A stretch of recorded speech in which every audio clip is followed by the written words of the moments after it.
What's up, Spillers? Welcome to a new episode of Tea with Tori. I'm your host, Tori, and today I have a very, very special guest. I have Shantel. Shantel, please tell the Spillers who you are and what you do. Wow, so many different hats that I wear. My name is Shantel Behroozan. I'm the founder of Free by Shantel, which is a dance movement that started during COVID in my backyard. Currently, we do all kinds of dance classes for all ages, starting from having the babies in the womb, so prenatal dance classes, all the way to kids classes, and our Mommy and Me classes, which is where I met you. Yes, actually, we met when you did the Breast Cancer Awareness Monday dance class and you collabed with Sports Research. Yes, that is right. Breast cancer is something that's very near and dear to my heart. And so every October, which is Breast Cancer Awareness Month, we really make an effort to talk about breast cancer and educate young women about what their risk factors are and getting checked and doing all the things they need to do to just be mindful of their bodies and, knowing their history also. So that's kind of where I come in. So you did mention breast cancer and how that's near and dear to your heart. Diving in kind of off the rip, I know you have your survivor badge. Can you tell me a little bit about how you were diagnosed, how you found out, like what kind of journey you've gone on since being diagnosed all the way to where you're at now? Wow, it's been such a journey. When I was 35 years old. Meanwhile, I have no history of breast cancer in my family. I was coming home from a party with my husband, and I was wearing this really tight bodysuit that had a zipper, and it was kind of digging into my boob. And so I put my hand under, and I was like, I need to never wear this top again, honey. This is like, it's hurting me. And I put my hand underneath, and as I put my hand underneath, I was like, wait, that's weird. I feel like a little lump in my breast. And he was like, really? I'm like, yeah, like feel this. And so he felt it also. And he said, you know what, call your doctor tomorrow. I want you to go get it looked at. And so I did. And I went to my OBGYN and she did a breast exam. And she said, you know what, I feel like you have cystic breasts. I'm going to send you for a mammogram. And so I went for a mammogram that same week. And sure enough, they saw what I was feeling and they told me, don't worry, you have dense breast tissue, you have no family history, you're all good, come back when you're 40. And so I left thinking I'm fine. And I have cystic breasts and went home on my way. 6 months later, I'm like, you know what, let me go get it checked out again. It's still there, I'm like uncomfortable, I feel it. So I went back for another mammogram. And again, this time they're like, you're fine. It shrunk a little bit. It's all good. Go home. And so I did. I went home. 6 months later, I'm on a trip. Again, I feel it. I'm like, but this time it felt like it had grown. And I told my husband, I'm going to have this removed when I get home. I don't want this in my body. So I went home. I went back for another ultrasound mammogram. And I told them, I said, you know what? I just want to take it out. I don't know what this cyst is, but I just want it removed. And they said, you know what, actually, it's starting to look a little different from last time.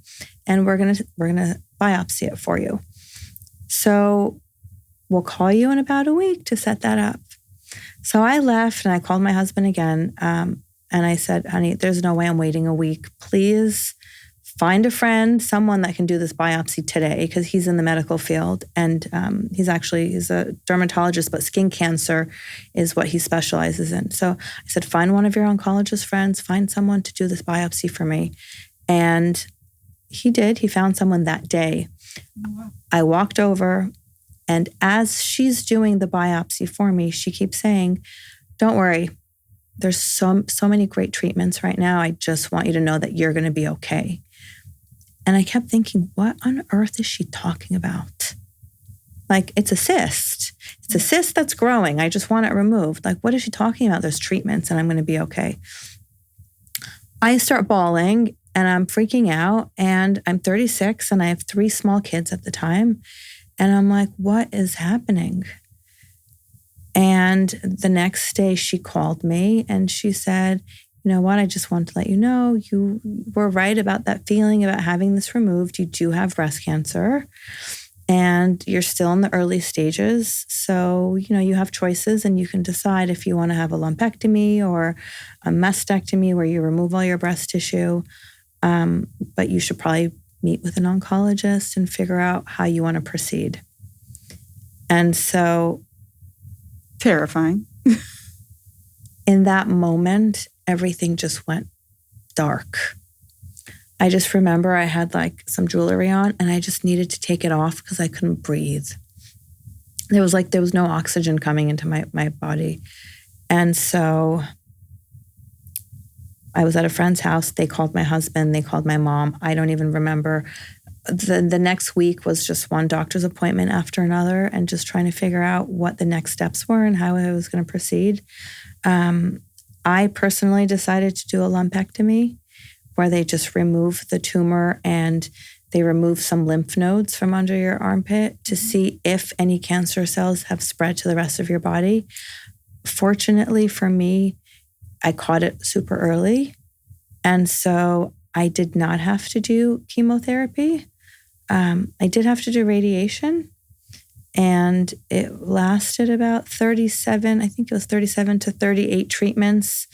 It's amazing how almost 7 years later, I forget how many treatments, but believe me, when I was in it, I was like, oh my God, I feel like it's counting kind of like a trauma block, like the days. Yeah, maybe. But I got through the radiation and I got through it with the support of my family, my husband, friends, and the power of dance.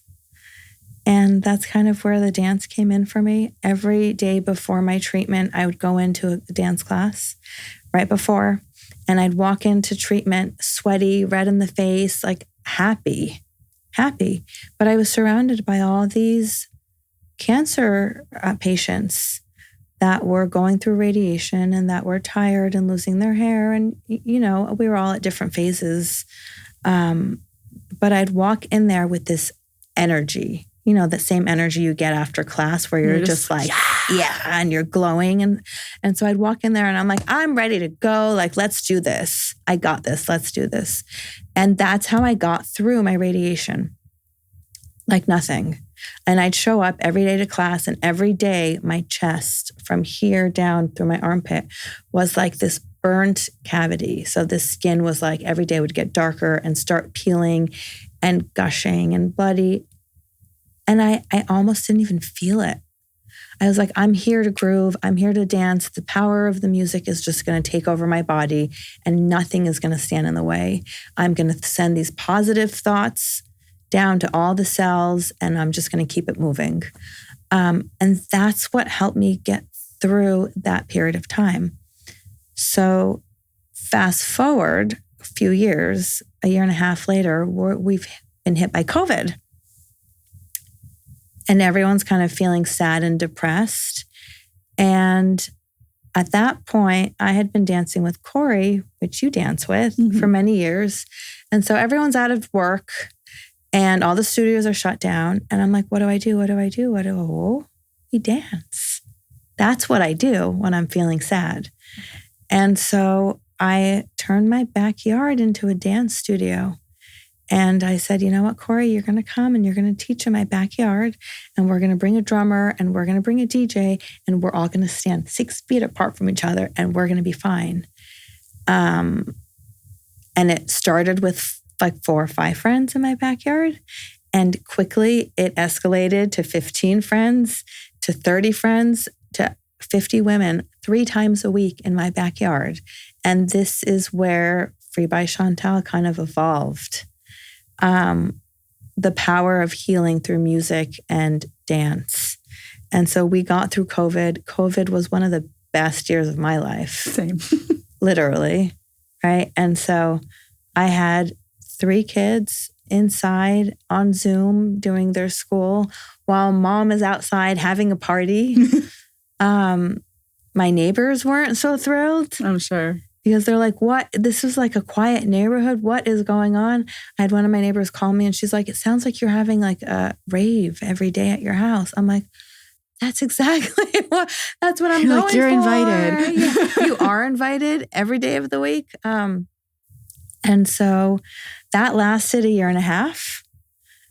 And then the city came and shut me down because they're like, you know what? No, you can't. You don't have a business license. No You're way. not allowed to do that, actually. And so it was the best thing that could have happened because then I pivoted and we ended up inside that studio that you come to in 3rd Street.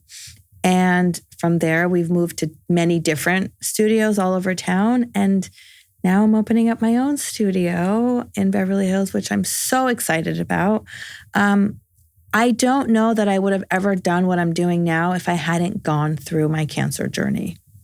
It kind of gave me wings to be myself. I love that. Unapologetically.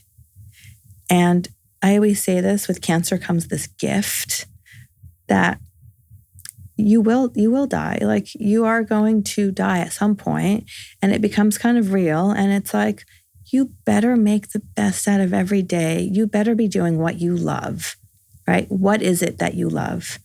And for me, it was the power of sharing the magic of music, of dance with other women and men too, but people that are needing healing. Yeah. In whatever aspect, whatever that looks like. And that's kind of where like the baby carrier class came from. It's like, there's a whole group of women that just had babies. Their bodies have changed. They're hormonal. They're breastfeeding. Their relationships with themselves have changed. Their relationship with their partner has changed. How can I help them kind of get in touch with what they were like before and incorporate their baby into that? What does that look like? And so that's kind of where the baby class came from. You know, like getting in touch with your feminine side and being sexy, but still being a mom and caring for your baby, bonding with your baby. All the other classes that we have, it's the same exact concept. So all the teachers, including myself, we all have that kind of same mind process where it's like, we want to heal through dance. So let's end with a little meditation. Let's start off slow. Let's get it hyped up. Let's get in touch with all the sides that we need to. Let's release the trauma in our hips, our shoulders. Let's be sensual without it being provocative. All those things. And I feel like sometimes women need permission to be that way, right? 100%. Especially in our society, where you see a woman kind of dancing sensually and people mistake that for sexually. So there's a lot of intention behind everything that we do.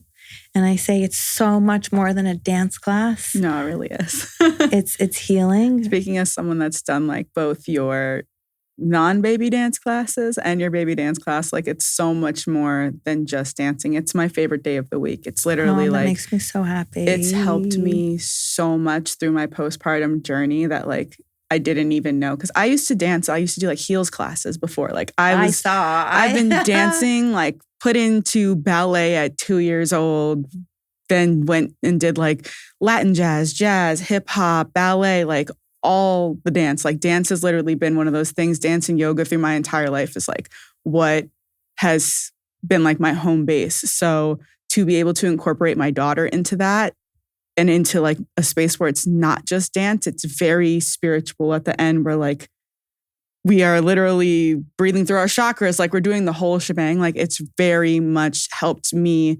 mentally and physically get through my postpartum. It's so important to be able to be in a safe space and with other moms that are going through the same thing, where you see like everyone's body is changing, it's shifting in the most beautiful way. Mm-hmm. I can say that now after having my 3 kids and having gone through that. I remember after each child looking in the mirror and thinking, yikes, like this isn't what I used to look like before. How did that happen? And why it took me a really long time to embrace what my body had gone through and say, you know what? I appreciate everything that you've done. You just birthed this beautiful child. And I'm so grateful for every single stretch mark, for every single wrinkle, for but it took me a while. Yeah. And so I want to be able to share what I've learned over the years and kind of give that back to women earlier on and let them get out of their head and feel good. I love that. So what were you doing before dance became like because I wouldn't say like it's your job because you love what you're doing. So like your calling, like what were you doing before you were teaching dance and before the Free by Shantel and before the cancer and before all these things that kind of rerouted your life? Interesting question. So I started working when I was 14 at the bank. It was my first job and I was a teller. And that kind of carried me through high school, a little bit of college. And I worked my way up in the banking business. I met my husband when I was 19, going on 20. Oh my God, so young. I was a baby. And I have a 19-year-old now. So when I think about it, I'm like, what was I? I mean, it was the best thing that ever happened to me, but I wasn't really understanding the process of what I was going through. Yeah. I was just madly in love and knowing that I couldn't spend like another day without this man. And so he was moving to Texas for work. And he said, I'll be back in a year. And I said, there's no way. Wait, there's no way you're leaving me here behind. And so we got married 6 months later. We got married on a Saturday night. Monday morning, we moved to Texas, to Houston for a year. And he started work on a Wednesday. So we got there Monday morning. Wednesday morning, he's at work 10, 12-hour days operating. And I'm home and I'm like, for a month, I just sat at home. I sat at home. I tried to go find some dance classes. That didn't work out. I was extremely discouraged and I kept eating and I kept gaining weight. And I'm like, I can't live like this. I need to find a job. So we had one car. I used to drop him off and pick him up every day. So I found a bank that was right next door to his office. And I walked in there and I said, do you guys need anyone? And they had just lost their mortgage broker in-house. And they said, do you want to take this position? And I said, sure, let's do it. And he was like, do you know how to do mortgages? I said, no, but I'll figure it out. Literally. I'll figure it out. And I did. I did one client at a time. And I remember I would go stand outside of supermarkets and I had my business card with my picture on it and I would hole punch it and attach it to a bag of Hershey Kisses. And everyone that would come out of the market, I would give them this bag of Hershey Kisses. And that's how I became the #1 mortgage broker in Houston that year that I was there with these Hershey Kisses. That's crazy. I would give out. And I very quickly learned how to process a mortgage and how to do that. And after that year, we came back to Los Angeles and I continued working, except this time I was working for a different bank. And they promoted me to the wholesale side of mortgages. And so all of California became my territory. I suddenly started working from 6 o'clock in the morning till like midnight. My phone would not stop, nonstop. And it was a very busy time. It was a great time. And that lasted for a few years until I got pregnant with my second baby. And I decided at that point, you know what? I have 2 babies at home. I'm going to stay home and take care of them. So the transition from being this like uber successful corporate lady in banking to a stay-at-home mom was very challenging because I'm like, am I losing my identity? What's happening? Am I going to balance both? But it was the best decision I ever made. And I struggled with it for a little bit. But I needed that time with my kids. I did. And I got to spend time with them and I got to take them to the park. And that lasted for about 10 years. So I had 10 years, a good 10 years where I spent time with my kids, raising them And then that's when Free by Shantel kind of came to life. And since then, they've been super supportive. Both of my daughters are dancers. No way. Both of my daughters are dancers. One's 16, the other one's 13. My 16-year-old, very much in line with what we do, teaches dance to kids with special needs at school. So she does have her that. on the show. Huh? I have to have her on the show. Oh yeah, she's like on another level. But she does special ed kids. She's now teaching kids at the local public schools. So she goes after school and does that. So she's super passionate about it.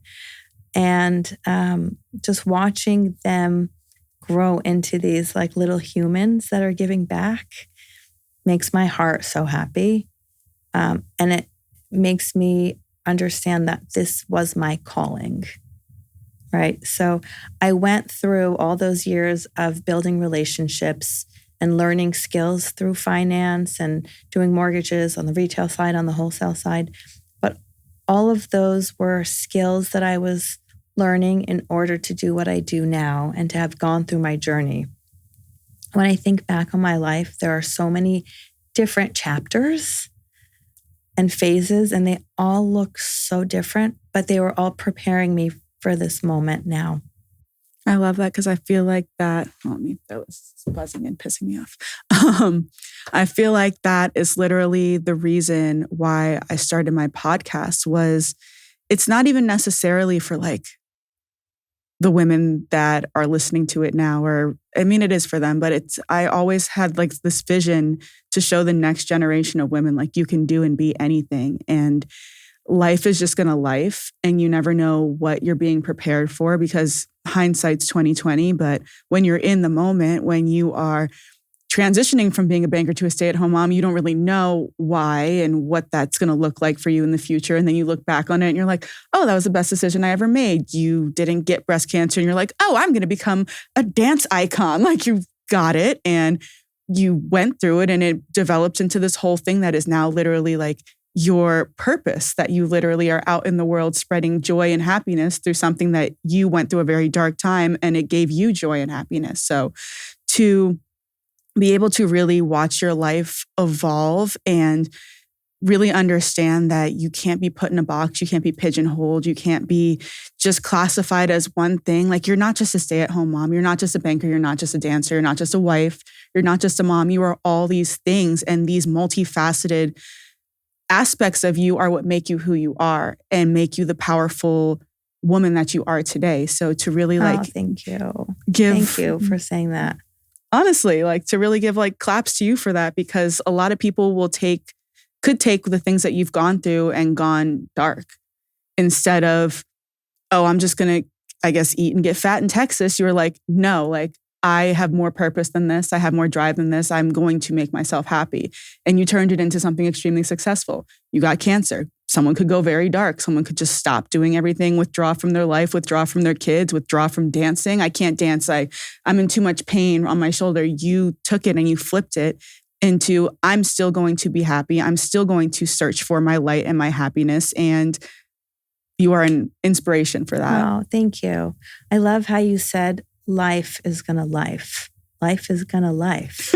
And you have to be able to pivot. Yep. And that's what I tell my kids all the time. You can plan something, but nothing is going to go the way you planned it. Like it almost never does. You should know. You should know. You should be prepared that it's never going to work out the way you want it to. So you have to be prepared to pivot.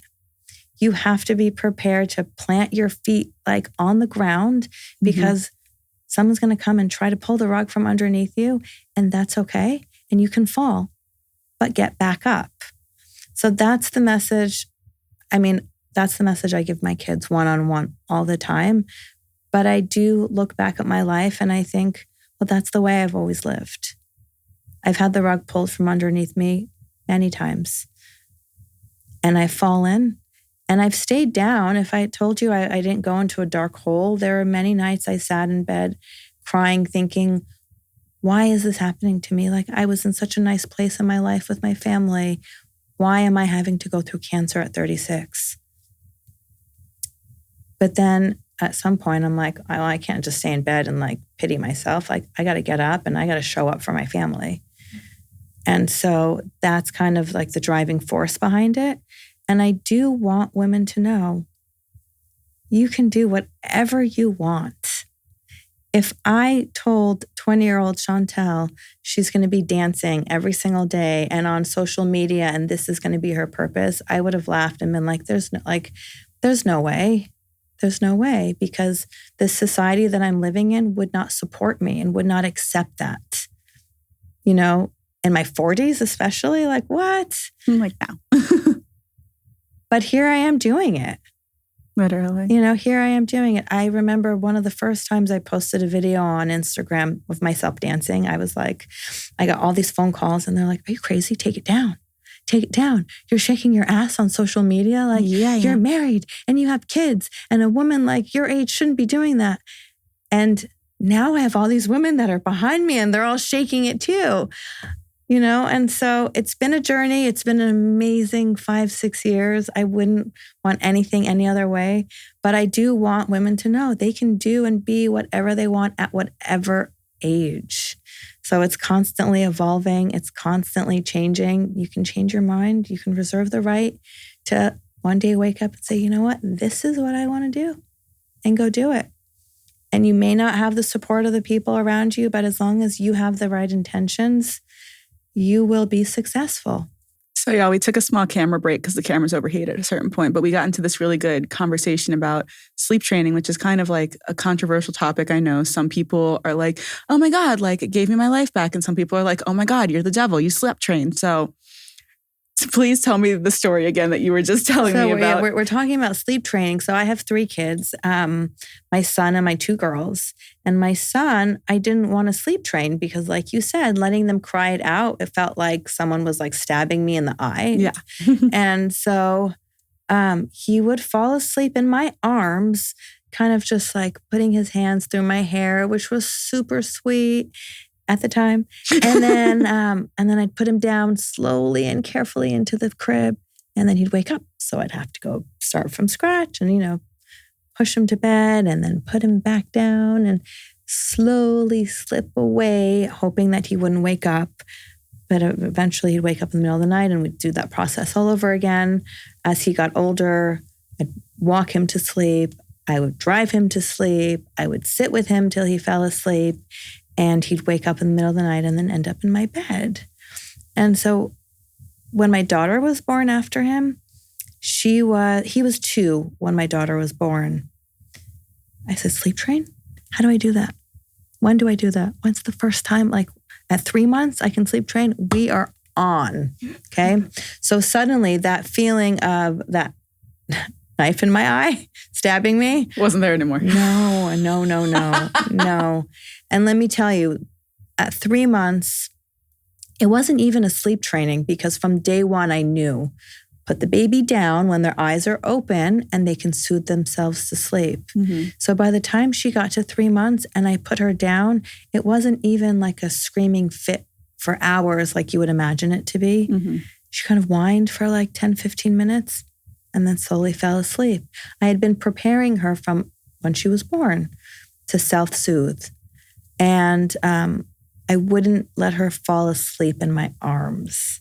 So I kind of learned. Hard with your first, because you're like, oh my God, so precious moments, precious. You just want to hold them, right? It's not that you don't want to hold your second one. It's that you're so tired from your first one, or you have stuff to do and you have to get to the first one to feed them or take them to school or whatever. You don't have that luxury anymore. And so she kind of sleep trained herself.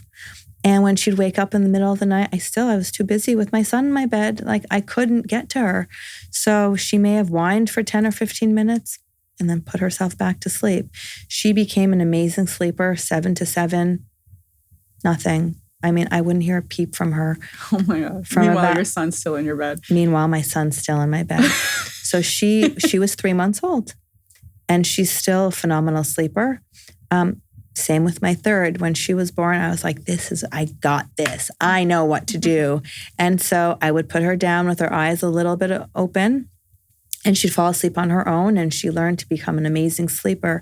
So how do I feel about sleep training? I struggle with letting the baby cry, right? But if from the beginning you learn to kind of put them down while they're falling asleep, so they learn that they don't have to be so close to the parent to fall asleep, is a really good quality. It's a gift you're giving your child because they carry that with them for the rest of their lives. They learn how to self-soothe without you being in such constant proximity. Yeah. I don't know. It's too late for me. It's no. But you might have to go through a little bit of the crying it out. How old is she now? She's 10 months on Sunday. She's 10 months. I mean, you can still do it. It'll just so we be just a started longer... the beginning of this week. We just started she goes in the crib at 7:30. I get her down. I put her in the crib. She wakes up probably 2-3 hours later. I rock her. I put her down, and then I don't actually take her out of the crib into the room with me until I go to sleep. And then on the monitor, she wakes me up. I'm like, all right, you're coming back to the bed this time because I need to still sleep. I'm trying to get that balance between me still getting enough sleep, but also trying to get her used to the crib. So I feel it's just going to the stretches of time will just get longer because she's definitely at that point where she falls asleep and she wants to move and roll around and stretch. And I know that me being next to her is probably stretching. Oh, I can't stretch all the way and it's waking her up. It's a disruption, but at the same time, she's so attached to me and I will breastfeed her through the night and certain things. So it's a balancing act. And I feel it's definitely going to be different with my second just because of what you're saying. You just don't have the actual time to oh my God, it's so sweet that you're falling asleep in my arms for these 45 minutes when your other kid's you gotta go, Mom. This I can't yeah. Can't lock in on you the same way. Yeah, it's a balancing act trying to figure out do I let her in my bed? Do I not? Do I sit on the bottom of the crib till she falls asleep and stays there? It's hard to give advice to moms because every child is different and every mother or father's capacity of what they want to do and don't want to do is different. But it's such a controversial topic. It really is. So everyone has to do whatever feels right for them. For me, seeing the difference in sleep training and not sleep training was a world of a difference. So I really am a huge advocate from the beginning of just letting them doze off on their own. I like the term sleep coaching better. Yeah, I hate the training. It feels like a dog. Sleep, it's a coaching to be able to sleep on your own. Yeah. And honestly, my man has been trying to get me to do it for so long. And I'm just I can't. It's so interesting. There's always one person that can't do it. So it's either the mom or the dad. It's hard to find both parents that are on board with one way or the other. But he probably just wants his woman back. Oh, 100%, because she's in the bed. First she was in the bed because she was inside of me, and now she's in the bed outside of me. He's when do I get my woman back? I'm right? You can have me during nap time at 11:30 a.m. and then... Right, it's live birth control in between. Literally. At least it's him, me, her. But, crazy stuff. But do you have anything coming up that you would like to promote, that you would like to tell the spillers about, that you would like to make people aware of? Well, my studio is opening up. Let me rephrase that. Our studio is opening up soon. And it's going to be on Doheny and Burton Way in Beverly Hills. If you guys live on the West Side, I just got the keys last week, and this is 43 years of waiting and anticipating for this moment. It's really a dream come true. So our studio is going to be opening up probably in the next 2 or 3 months. It's going to be a safe space for everyone to come, and there'll be all kinds of dance classes. So for adults, kids, everything, the choreography, the heels, all of it. But again, all of it's going to be in line with healing through dance and music.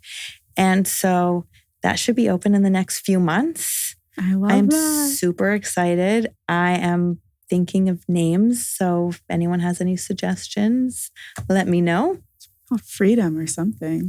Something to do with being free, because that is your whole platform you stand on. Absolutely. So that's super exciting. It's happening.